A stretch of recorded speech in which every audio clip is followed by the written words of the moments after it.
Kate, welcome to Commerce Talks. Today we are talking about the hopes about the metaverse and what you would advise retailers to do for the future. You are like a futurist, a speaker at a lot of conferences, and you share hope for retailers from the brick and mortar world. And I have to ask you why, because I don't have this sentiment. Before we're going into the details, maybe introduce yourself and what you're doing. Of course. Well, thank you very much for having me, Alex. I'm delighted to be here.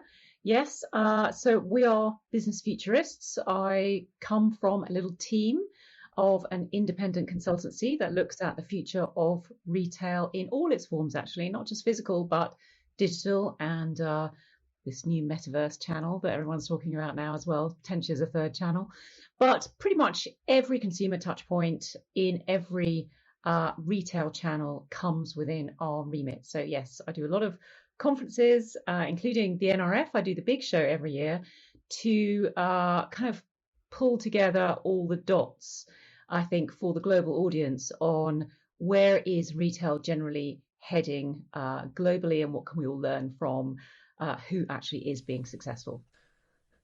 Okay, I try to play a bit devil's advocate today to challenge it a little bit to make it more interesting for the listeners. So my impression when it comes to the adaptation capabilities of retailers is that they are not even in the Web 2.0 world. So they have a very hard time to come up with a proper e-commerce solution, an online shop with some basic personalization features.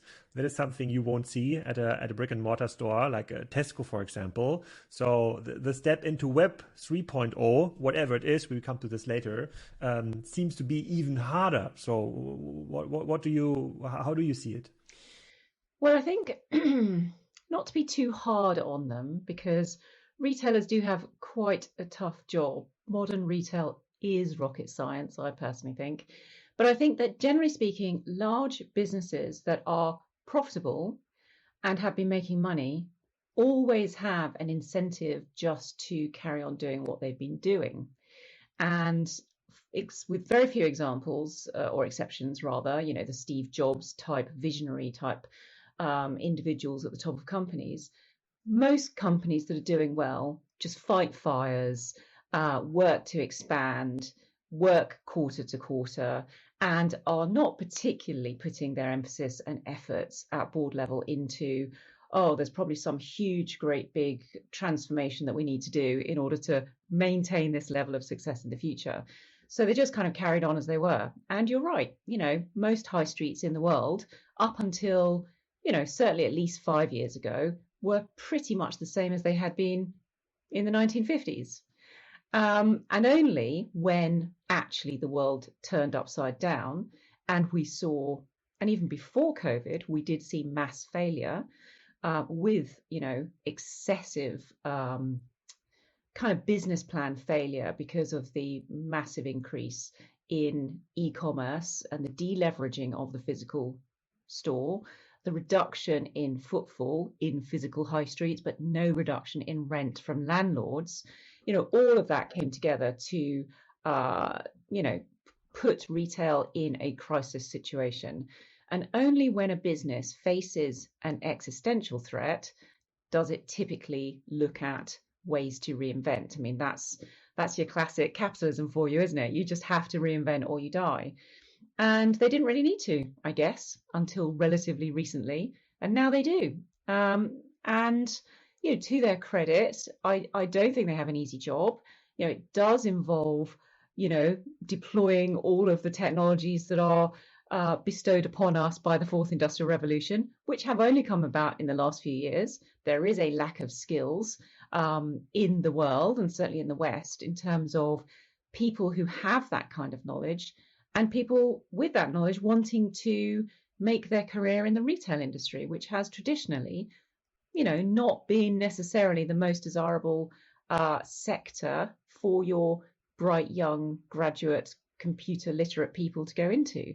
So it's been tough. It's tough for retailers. You know, I wouldn't knock them because they've had a difficult job. But yes, they have been slow in that reinvention, but they're not the only ones. What do you do if you were in the place of the CEO of John Lewis or Marks and Spencers? Because they're in this kind of tough spot now. It's very hard to attract talent. They're years behind when it comes to digitalization capabilities, technology, org chart, developers, remote setups. They are having a hard time catching up with standard e-commerce. So what would you do different?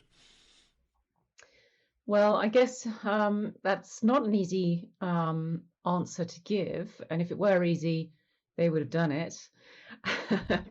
But there are, I suppose, approaches that if I were asked to give them advice, I would suggest. You've got to be a great workplace. Now, that means adopting the ways of working that millennials, Gen Z, are favouring, and that probably these days means a 4-day week to start with. I mean, that sounds pretty radical, probably, but as of next week, we are a 4-day week company. So it's top of mind for me. But one of the main reasons we're doing it is to retain the talent. You know, those good people are hard to come by, and then they're hard to keep. And I believe the future of work for that sort of millennials and beyond is for there to be greater work-life balance. And we all know that if you're working for a big corporation, there is a degree to which you know, they take your soul, don't they? And young people just won't do that anymore, especially the highly skilled ones. So it's got to be a great place to work with, you know, a creative aspect to the work. There's got to be a sort of thread of innovation, like a stick of rock throughout everything the company does. Everything that the company does has to be about regeneration and not just sustainability, but actually putting more back than you're taking out, because young people won't work for corporations that are just about, you know, surviving, making money, paying shareholders.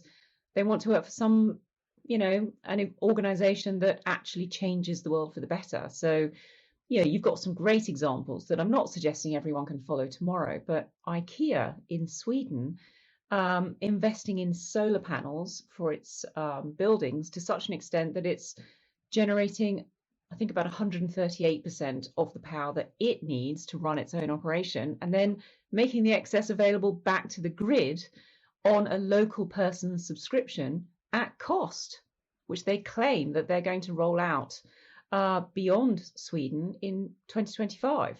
Now, even if that is only half real in terms of how it actually works on the ground, that is the kind of thing that attracts young, go-getting, you know, tech-savvy people to want to work for a company.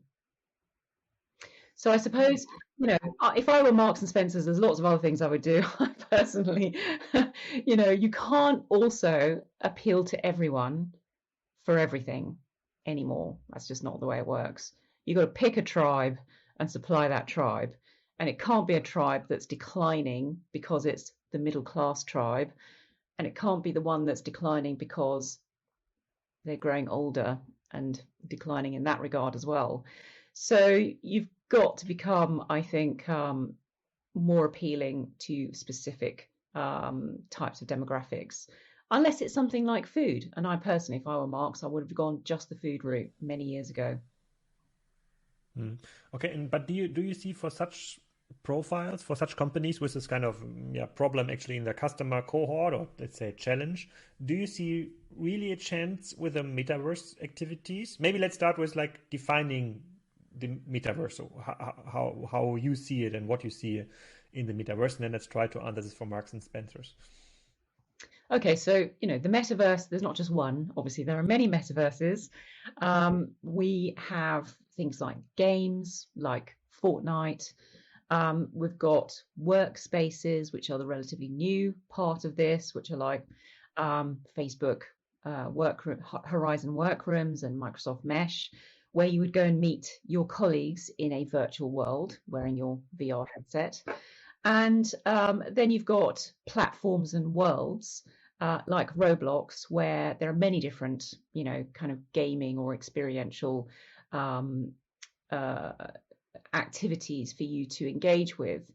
So there's basically those three different kinds of digital environments which feel immersive because you can, well, if you are engaging in 3 dimensions via a three-dimensional VR headset, then it feels as though you are in the internet rather than watching it from the outside with a 2-dimensional screen, which is what we do with Web 2.0 and typically, with phones and laptops without a headset. So the idea that the metaverse in future will be something where you very much feel as though you are in another place with other people, but obviously you're just at home wearing your headset.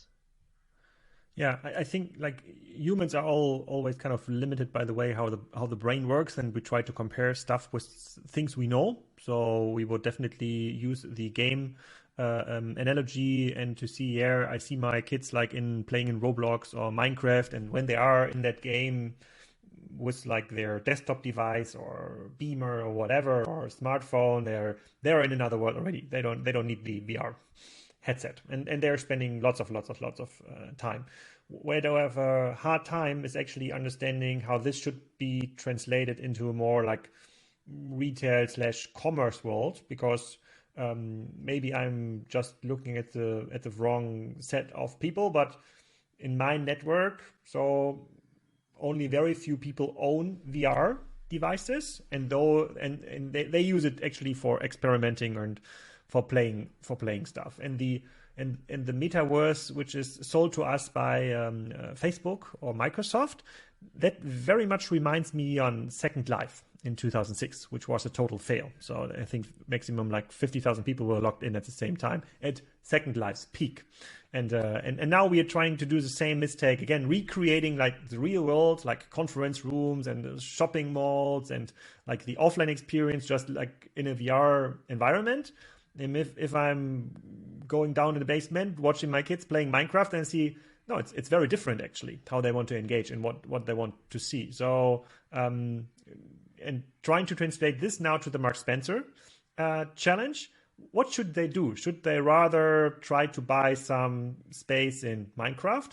Also, they know that will take a very long time to translate into revenues. Or should they buy like $2 million land in whatever metaverse is now offering land, and build something where you somehow buy digital assets? Might be NFTs, might be other stuff. Well, if I can slightly pivot your question, I think probably now is not the time for Marks and Spencers to.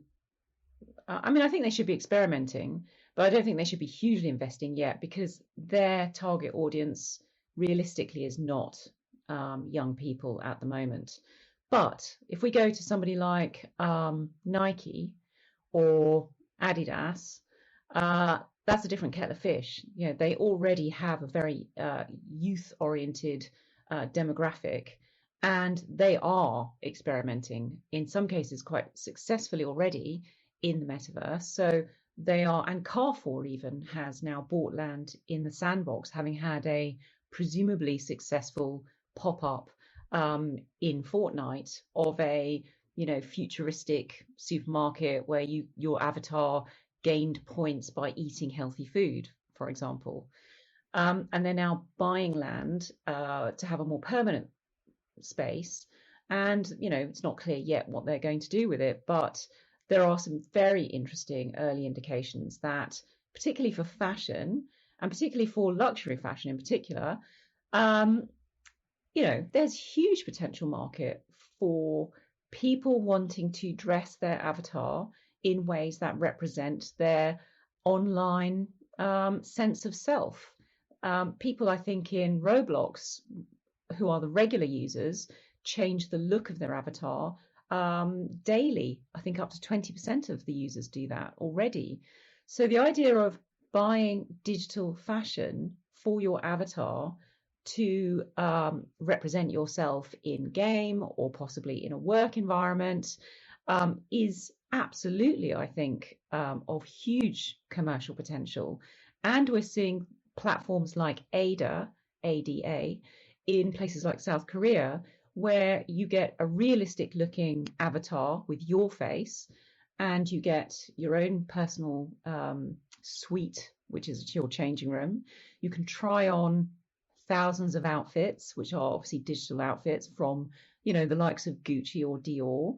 You can make a purchase with a micro, sum of money for the digital version, or you can buy the real version, from $10,000 from Gucci. And now that is something that you can really start to see being of interest to fashion brands. Ralph Lauren has had its game in Roblox where people are buying, I think they've sold 100,000 items of digital fashion. This is for their 90s kind of ski suit themed Ralph Lauren fashion. And they said that sold within a matter of weeks. And it was selling for about £1, $1.50 to about $3 each. So, not saying it's covered all their costs for creating that little kind of game within Roblox, but it must have come near to that. And at the last NRF in New York, their CEO was saying that basically if they want to be in with a chance of appealing to the next generations, which by the way are going to be about 50% of the world's population by 2030, that's Gen Z and Alpha, they have to be in that game. They have to be experimenting with it and, finding out what it could be, even though it may not turn into, the next version of the web in 10 years. It may take 30 years. Nobody really knows. But you can't ignore it because the tools it offers are absolutely perfect for engaging that young audience. And that's not to mention the decentralized nature. I mean, Second Life wasn't decentralized. Decentraland is decentralized. You actually own your piece of land. And you can build your office or your workspace or your home or your game on it and then monetize that. And you actually then own the income in cryptocurrency that you generate. So young people are starting to ask for NFTs from their parents for Christmas. Doesn't even really seem to matter what the NFT is. They've just clocked this idea that you can now make money in the metaverse as well as spend it. And I think that's the real game changer. Yeah, so I think that was the best explanation so far I've heard when it comes to how companies might look at it. If they are not reaching Gen Z and Generation Alpha today on Web 2.0 or whatever we want to call it, they will have a very hard time convincing those customers coming to their platform in the next couple of years. So it totally makes sense to leapfrog maybe into another way to create this kind of engagement. That I think is something where lots of people can relate to. But there are obviously some retailers or some companies that are a bit more successful and many who are not so successful. Have you developed kind of a framework where you see what are the three main success or failure factors for such companies? So if you're looking at a company like Boots in UK, is there something like check, where you can say, okay, they are going to be successful in Web 3.0 or in something else? I think it's almost always comes down to the culture of innovation. I mean, I know I would say that, wouldn't I? Because obviously, because I would argue here. I would definitely argue here, because my view is that culture is not the root source. It's a result. But we will come to that later. Well, if you look at our innovation platform, which now contains, I think, 10 years worth of what we call case studies, but essentially, business stories of innovation. There are certain brands that just come up literally every week. Every week we've got a new case study from IKEA, and always have had. For 10 years we've always, because they're always coming up with something amazingly new. So their culture is a culture of innovation and rule breaking, and they, I'm sure, have had their ups and downs. But they feel to me like the kind of company that will pivot, will reverse, will reinvent, in the same way that, the obvious ones, the Apples and the Fangs, etc., move fast and break things. They have an inherent culture of innovation.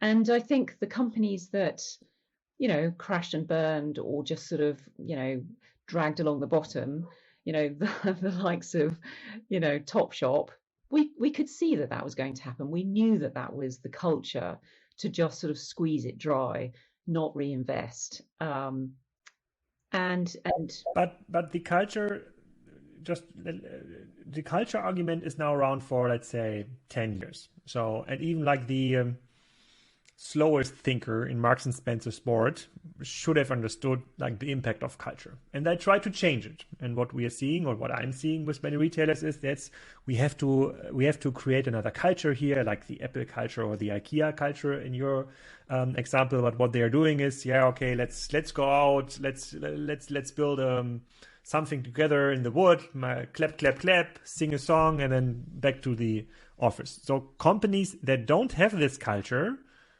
do have a very hard time to create this culture. I would even say there's close to none example where this kind of old legacy culture could have been replaced with this fresh IKEA, Apple, Facebook kind of culture.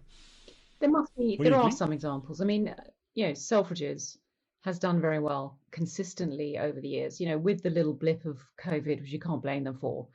Now, that's always been a big legacy. Well, not big, it's small. It's a small number of stores, but it's always been the top department store globally. And, that's just from a culture of innovation. And that they weren't tech people ever, but they may have, because they maintained a sort of success, which brings glamour, which brings desirability as a place to work, they would have continuously attracted innovation-minded people in a way that was certainly not the case with a House of Fraser, which you just knew was a fuddy-duddy place to work. And for years and years felt fuddy-duddy and old-fashioned, and would never have attracted the right people or the best people, I think. And so I don't think it's completely true to say that a legacy business can't reinvent. But it's definitely hard. How did Selfridges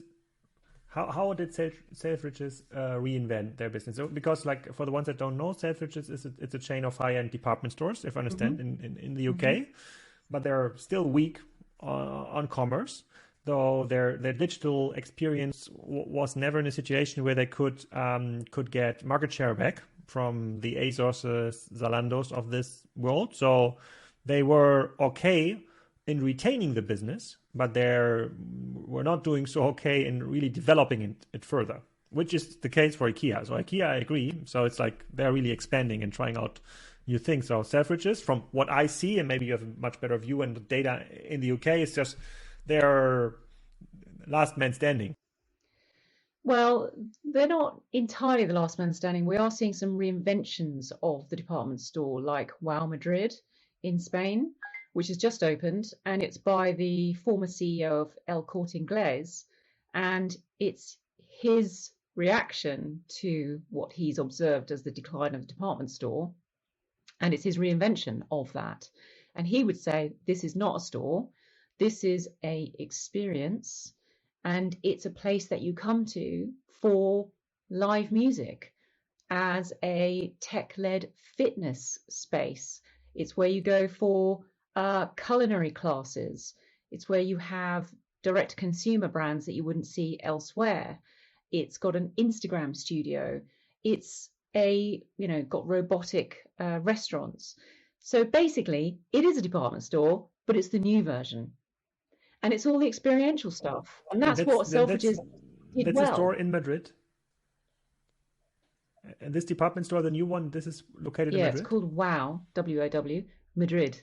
And it is absolutely gobsmackingly amazing. And we've been to have a look at it. It's only been open a very, very few weeks.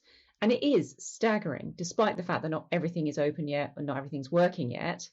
But it is a true reinvention. And I think as we move towards that Web 3.0 and more people are spending more time in the metaverse, and I read recently that Gartner, the research company, thinks that by 2026, we will be spending a quarter or a quarter of us will be spending at least an hour a day in the metaverse, shopping, being educated, leisure time, all the rest of it.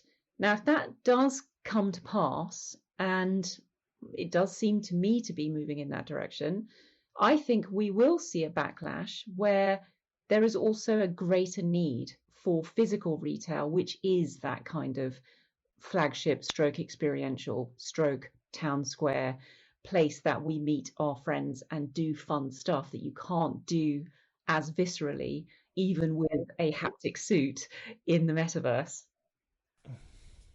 I believe on the social aspect of like meeting, wherever it is, like town square or on a farm, but I don't believe that we need retail for it anymore. So we don't need to go there to buy a suit. I have never heard a woman say that. I've heard thousands of men. Now, not to, I'll probably get letters now saying that that's a sexist comment, but I'm literally just telling you the truth. No woman has ever said to me that we do not need physical shops in the future, ever. But thousands of men have. I mean, I will stand by that because it is an absolute fact.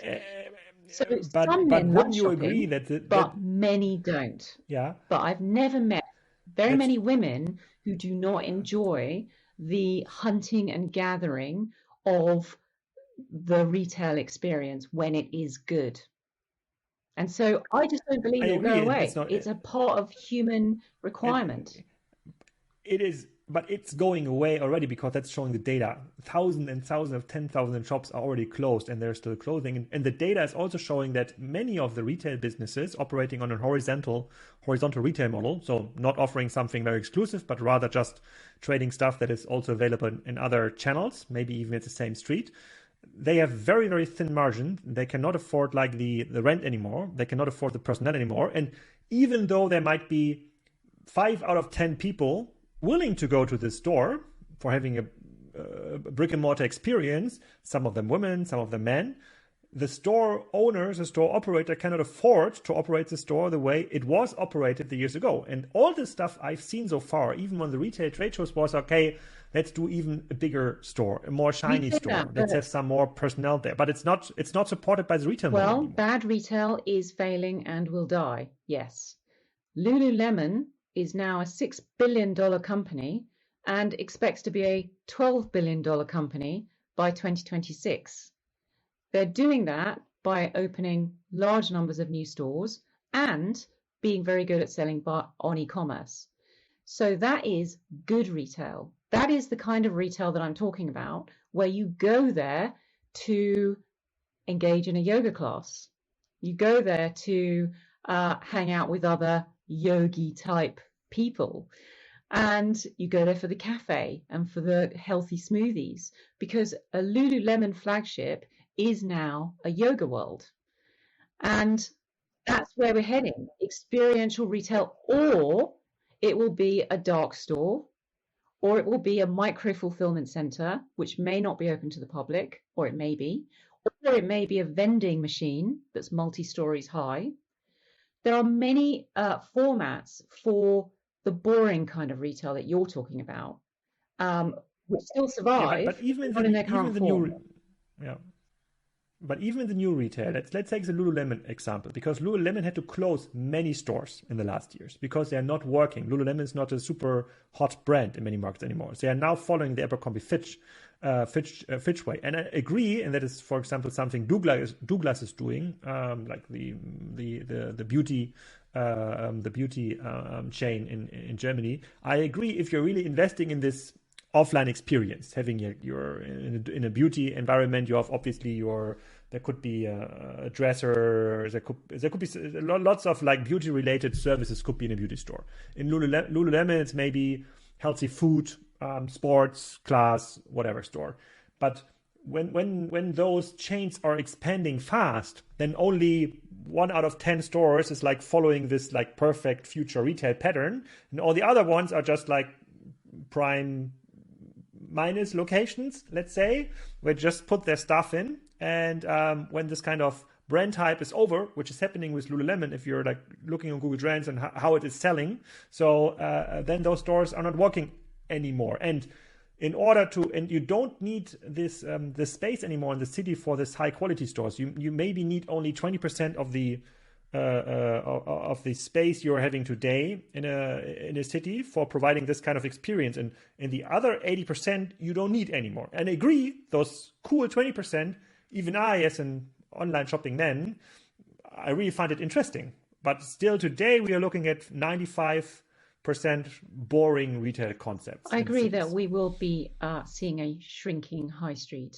for retail, and that some things that are currently stores will not be in the future. In fact, a lot of things. They will be gyms, university spaces, there'll be residential, there'll be old people's homes, there'll be dog parlours, doggy daycare, and all those other things that the community needs, which isn't necessarily retail, but it's useful to have it relatively close together in the centre of town.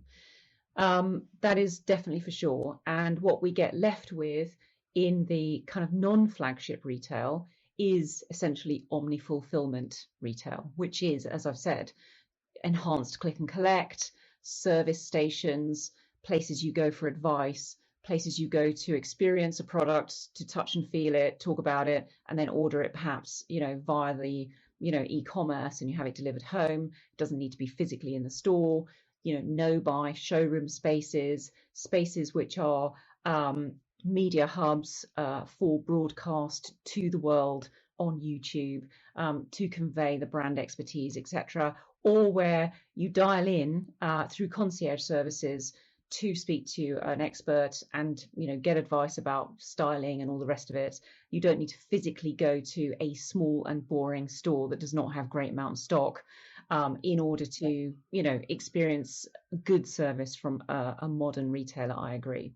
So that's what we call the omni-fulfillment revolution. That's what's going to happen to regular high street stores. Fewer, smaller, more tech enabled, more click and collect enabled, and more about service and the long tail of e-commerce and fast delivery home, etc. But I do think there is still and will always be a space for those flagship experiences, which are kind of brand ambassadorial and experiential and are so good, like the Lego flagship stores, that you will actually pay for some of the experiences that you can have in there. So you pay $20 for the 20 minutes in the experience room for the kids to engage in all those digital activities. But what they would say is what you're paying that $20 for is not the time you have in your experience room. I forget what they call it, the experience lab or something. It's the artifact, the physical item that you get to take home after that, which is a memento of your customized experience in the store. I agree. Maybe allow me one last question. So how has your own shopping behavior, grocery side and fashion furniture, has changed over the last years? Is there already like a remarkable online share for some of those Actually, items? I like to live a relatively analog life, and I'm lucky in that I live within 2 minutes walk of a perfectly good supermarket.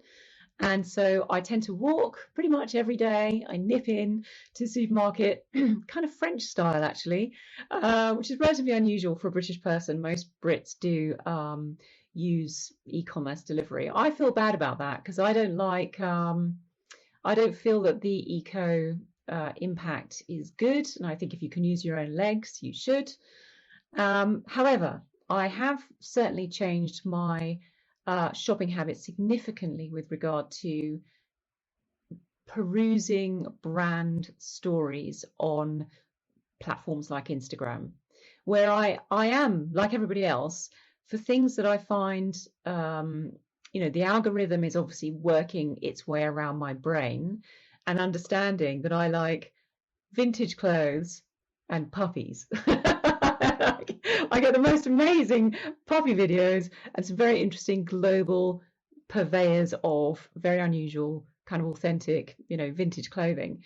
And so I get fascinated and can lose hours looking at these kind of reels and stories and images on Instagram. And obviously that is a relatively new phenomena, and that's not going away, and that's absolutely social commerce, and that's how young people do their shopping. That's how they discover brands that they're interested in, It's how they, want to buy them in the future. It is what we call alt commerce, which is a subset of e-commerce, which we think is set to grow. Yeah, actually, last year there was an interesting study coming out, like from a couple of very serious institutions that showed that the carbon footprint online versus offline, in the case you're taking a car to the supermarket or to the inner city, is like 3 times worse in the brick and mortar environment, because you need to heat the stores and it's very inefficient, like to unpack and pack all the stuff. And it's the same in grocery. So as long as you're going to the supermarket, I think it's on par, but I would not be surprised if it's even better from a carbon footprint perspective already now, getting it delivered by, I don't know, Picnic, Ocado, or I think there's various opinions on that. My understanding is that robotic, automated click and collect that you go to on foot within a 15-minute sort of walking city, as we're now seeing in Paris with the likes of Delipop, is actually much more eco-friendly than having anything delivered home or going to the store yourself. So I think that is I agree. That I agree. So, but then there's no unpacking and presenting it in the store, and then you're just going to a big box and collect it. Indeed. Yeah. Interesting. So you still see chances for the brick and mortar retail, and you see chances for brick and mortar retailers doing stuff in the metaverse. Maybe it's a timing question. That was a very good remark. And obviously, if they're not able to reach Gen Z and Gen Alpha, is it now, the younger ones, today, then they must pivot into that direction. Kate, thank you for your time. It was a tremendous content here. Also, we might have not come to the same conclusion on every topic. I really enjoyed it, and maybe see you at the shop talks. Thank you very much. Very, very nice to talk to you.